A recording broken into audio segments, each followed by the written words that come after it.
এ বাবা, স্বয়ংভু, স্বয়ংভু, ডাকছেন জেঠুমনি? আরে তোমার বাচ্চা তো ভাসিয়ে দিয়েছে, কাঁথে তাতে কিছু দাও, পরিষ্কার করতে হবে তো। তুমি না অপদার্থ, একটা বাচ্চাকে মানুষ করতে পারো না। মানে আমি তো আগে কখনো বাচ্চা মানুষ করিনি।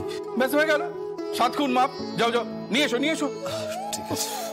বৈদেহী কোথায় গেল? বৈদেহী, বৈদেহী।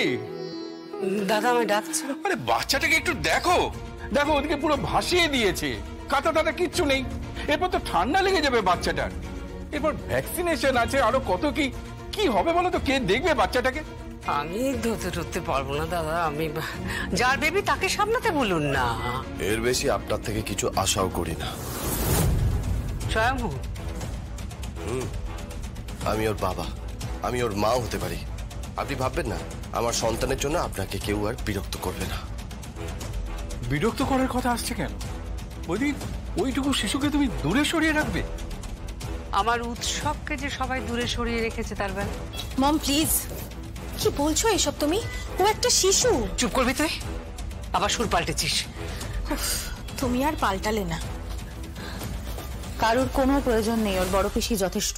না না, আমি তো যাচ্ছিলামই। থাক থাক, তার কোনো প্রয়োজন নেই। স্বয়ম্ভু, তোমাকে কিন্তু এই কাজগুলো শিখতে হবে। এই বাড়িতে তোমার বেবিকে কেউ মেনে নেয়নি, আর মানবেই বা কি করে? তোমাকেই এখনো পর্যন্ত মানেনি, তোমার স্ত্রীকে মানেনি, তোমার বেবিকে কোত্থেকে মানবে? ট্যাক ট্যাক করে যে কথা বলছিস, তা আমার বেবির কাছে কবার গেছিস? প্রীতি, একটু বোকার মতন কথাটা হয়ে গেল না? একটা সন্তানের কাছে, একটা শিশুর কাছে তার মা কিন্তু সারা পৃথিবী। তাছাড়া তোর সন্তানের কাছে তুই আছিস, দেবুদা আছে, আবার কাকে দরকার বলতো? তুই তো সন্তানকে খুব সুন্দর করে আড়াল করে রেখেছিস, তো কারুকে সামনে আসতে দিস না। তুই নিজের জগতের একটা ঘেরাটোপ তৈরি করেছিস। তারপরেও এই পরিবারের লোকগুলো না একটা অদ্ভুত হয়ে যাচ্ছে। কদিন রাখবে ওকে এভাবে?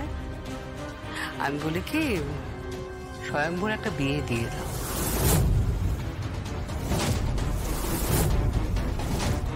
কি বলছেন কি আপনি? এসব কি হচ্ছে? কি হচ্ছে এসব?